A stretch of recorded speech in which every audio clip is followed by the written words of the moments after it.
Al-Baqarah. Sourate 2, versets 256 à 267. Point de contrainte en religion, la droiture se distingue de l'errance. Celui qui renie Taghut et croit en Dieu se saisit, en réalité de lance solide qui ne peut se rompre.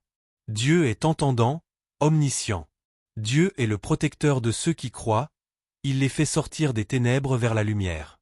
Quant à ceux qui se montrent mécréants, les Taghuts sont leurs protecteurs, ils les font sortir de la lumière vers les ténèbres.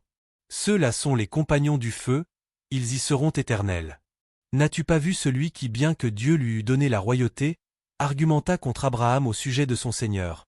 Lors Abraham dit, « Mon Seigneur est celui qui fait vivre et mourir. » L'autre dit, « C'est moi qui fais vivre et mourir. » Abraham dit, « Dieu fait venir le soleil de l'Orient, fais-le donc venir de l'Occident. » Sur ce, le mécréant resta confondu. Dieu ne guide pas un peuple d'iniques. Tout comme celui qui, de passage près d'une cité et en ruine, dit, « Comment Dieu redonnerait-il la vie à cette cité après sa mort ?» Dieu le fit mourir pour 100 ans puis le ressuscita. Il lui dit, « Combien de temps as-tu passé ainsi ?» L'homme dit, « Je suis resté un jour ou une partie d'un jour. » Dieu lui dit, « Non pas. Tu es resté ici durant 100 ans. Regarde ta nourriture et ta boisson. Elles ne se sont pas gâtées?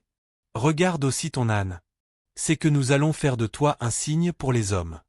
Regarde maintenant comment nous ressuscitons les ossements de ton âne avant de les couvrir de chair. » Une fois l'évidence établie, il dit, « Je sais que Dieu est omnipotent. » Lors Abraham dit, « Seigneur, montre-moi comment tu fais revivre les morts. » Dieu dit, « N'es-tu pas croyant ?» Si répondit Abraham, « Ce n'est que pour tranquilliser mon cœur. » Dieu dit, « Prends donc 4 oiseaux. Découpe-les et mets un morceau sur chaque montagne, puis appelle-les, ils viendront à toi en toute hâte. Sache que Dieu est puissant et sage. Ceux qui dépensent leurs biens sur le chemin de Dieu sont à l'exemple d'un grain qui laisse pousser cet épi, chaque épi contient 100 grains. Dieu multiplie la récompense pour celui qui veut. Dieu est immense, omniscient. Ceux qui dépensent leurs biens sur le chemin de Dieu, sans faire suivre leurs dépenses d'étalage ou de tort, auront leur récompense auprès de leur Seigneur. Ils ne connaîtront ni frayeur ni affliction. Une parole de convenance et un pardon valent mieux qu'une aumône suivie d'un tort. Dieu est suffisant à soi et longanime.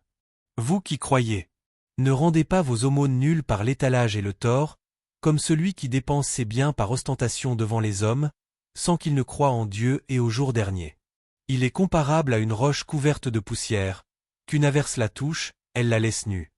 Ces hommes ne peuvent faire aucune bonne chose de ce qu'ils ont acquis. Dieu ne guide pas un peuple de mécréants. Le cas de ceux qui dépensent leurs biens en espérant l'agrément de Dieu et pour affermir leur propre personne est comme le cas d'un jardin sur une colline, touché par une averse, il double ses fruits. S'il n'est pas touché par une averse, c'est par une faible pluie. Dieu est clairvoyant sur ce que vous faites. L'un de vous aimerait-il avoir un jardin de palmiers et de vignes sous lequel coulent des ruisseaux et contenant toutes sortes de fruits, au moment où il est atteint de vieillesse, que ses enfants sont encore faibles et que le jardin est frappé par une tornade en feu qui le laisse tout brûler?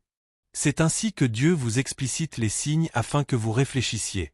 Ô vous qui croyez, dépensez des bonnes choses que vous avez acquises et de ce que nous avons fait sortir pour vous de la terre. Ne cherchez pas, pour dépenser, ce qui est mauvais et que vous ne prendriez vous-même qu'en fermant les yeux. Sachez que Dieu est suffisant à soi, digne de louange.